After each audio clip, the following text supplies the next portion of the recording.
Hello everyone and welcome back to another video. In this video I'm going to talk about the brushless DC motors and the electronic speed controllers or the ESCs that I've used for my drone.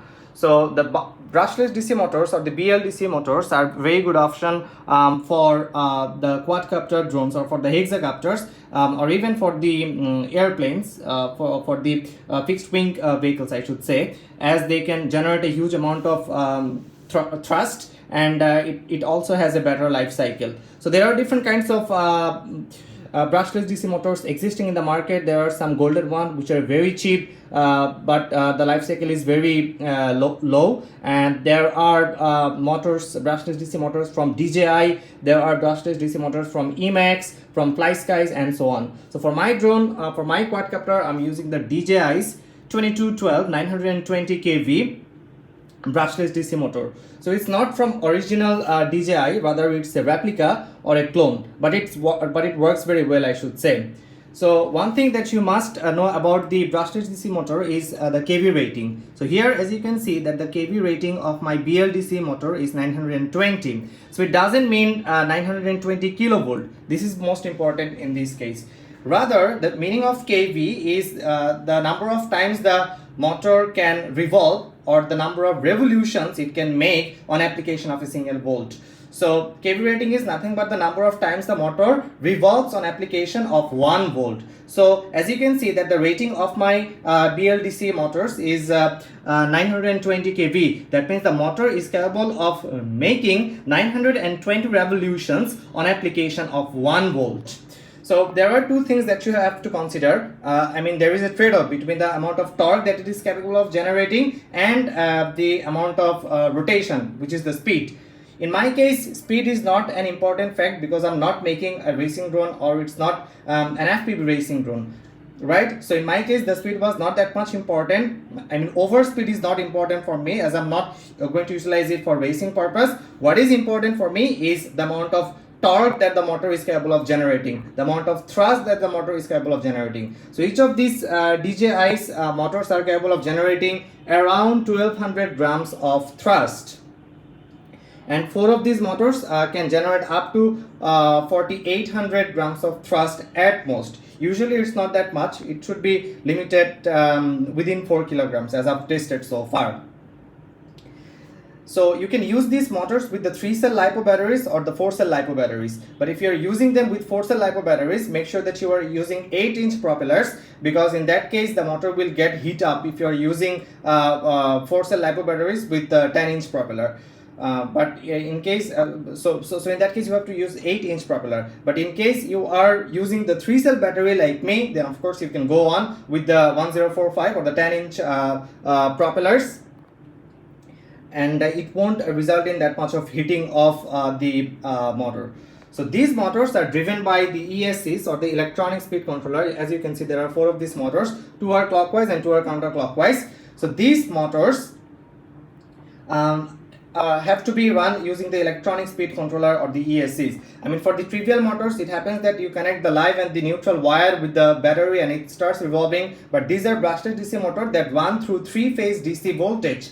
And these 3-phase voltages are shifted apart from each other from shifted PWM or pulse width modulated signal. So I should say that the 3-phase DC signals are modulated by PWM signals, which is generated by the electronic speed controller. So what is the task of the electronic speed controller? The electronic speed controller or the ESC controls the speed of the brushless DC motor by using PWM or the pulse width modulated signal, and it supplies shifted DC signals to the shifted 3-phase DC signals to the motor. The ESC is taking 2 wires as input, and it is then splitting the voltage into 3 phases, and there are 2 more wires that got connected with the flight controller. These 2 wires, what they mainly do is they get the PWM signal from the flight controller and supply it to the electronic speed controller, and on basis of the width of the PWM signal, on basis of the duty cycle of the PWM signal, the speed of the motor is adjusted.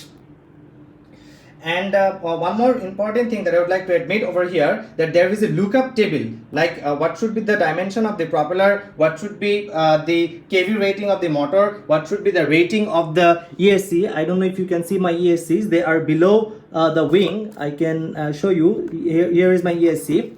As you can see, it's below the wing, below the arm, I should say.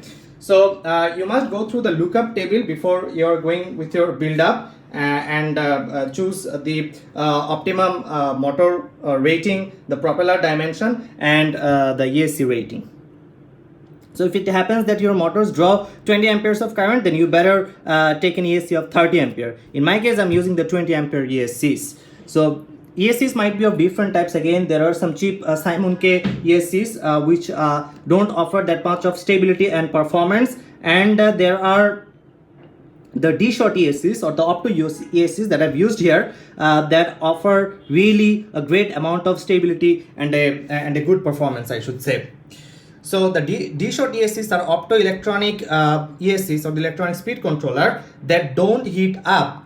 And they offer great stability during the flight. Even though these are very expensive, you can get a better performance using the DSHOT ESCs. And as you can see, I'm using the Hummingbird DSHOT ESCs. These are 20 amperes DSHOT ESCs. But one difficulty that I faced with these ESCs is that the metal pads, I don't know if these are visible, the metal pads are very close to each other. Here I believe you can see the metal pads are very close to each other, so you have to be very careful and very sensitive, you know, while soldering these metal pads with the wires. Otherwise, these ESCs are really very good, as they are very small in size, they don't heat up. And these are also non-BEC ESCs. That means you can get 5 volt from these ESCs to supply to your flight controller.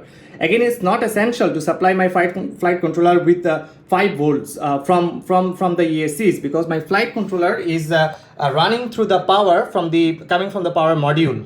So it's not for Pixhawk based flight controllers, it's not required to use the BEC ESCs. Rather, the non-BEC DSHOT ESCs will offer with a greater amount of stability.